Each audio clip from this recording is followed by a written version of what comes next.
ఓం నమః శివాయ. ఓం నమో నారాయణాయ. కర్మ నివారణ నరదృష్టి నివారణ కాల భైరవాయై నమో నమః. ఓం దిగంబరాయ విద్మహే అశ్వవాహనాయ ధీమహి తన్నో కాల భైరవ ప్రచోదయాతు. హరి ఓం. మా ఛానల్కి స్వాగతం. చూస్తున్న వీక్షకులకు ప్రేక్షకులకు ప్రియ కాల భైరవ భగవద్బంధులకి స్వాగతం పలుకుతూ మమ్మల్ని ఎంతగానో ఆదరిస్తూ ఉండబడినటువంటి ప్రియ సోదర సోదరీమణులకు సనాతన ధర్మ సంరక్షకులకు జ్యోతిష్య అభిమానులకు అందరికీ కూడా నూతన ఆంగ్ల సంవత్సర శుభాకాంక్షలు. 1/1/2026 నుండి 15/1/2026 వరకు పుట్టినటువంటి వారందరికీ కూడా ముందస్తుగా జన్మదిన శుభాకాంక్షలు. అలాగనే వీక్షక ప్రేక్షకులకు అందరికీ కూడా మకర సంక్రాంతి, భోగి, కనుమ పండగ శుభాకాంక్షలు. ద్వాదశ రాశుల్లోనే గ్రహ గమనాల్ని ఒకసారి వీక్షింపచేద్దాం.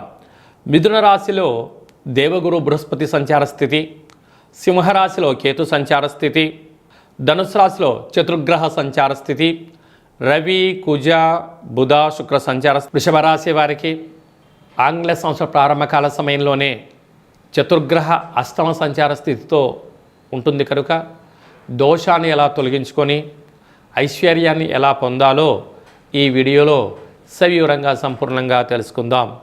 వృషభ రాశిలో ఏ నక్షత్రాలు వస్తాయనగా కృతికా నక్షత్రంలోని 2, 3, 4 పాదాలు, రోహిణి నక్షత్రంలోని 4 పాదాలు, మృగశిర నక్షత్రంలోని 1, 2 పాదములు కలిపితే వృషభ రాశి. రాశాధిపతి శుక్ర భగవానుడు. వీరికి 2వ స్థానంలో గురువు చాలా యోగదాయకంగా ఉన్నారు. పట్టిందల్లా బంగారం అవ్వడం, వృత్తులలో, ఉద్యోగాల్లో, వ్యాపారంలో ఉన్నత శిఖరాగ్రాల స్థాయికి ఎదిగి సభల యందు, సమావేశాల యందు మాట్లాడేట అధికార యోగ్యత కలుగుతుంది. కాకపోతే అష్టమంలో ఆయుస్థానంలో ఆరోగ్యకారకుడు రవి, రుణరోగ శత్రుకారకుడు కుజుడు, కుజదోషము, బుద్ధికారకుడు బుధుడు, బుధాదిత్య రాజ్యయోగము. అక్కడే శుక్రుడు రవిచేత హస్తగతమయ్యాడు కనుక చాలా జాగ్రత్తగా ఉండాలి అని చెప్పి జ్యోతిర్విజ్ఞానం తెలియచేస్తుంది.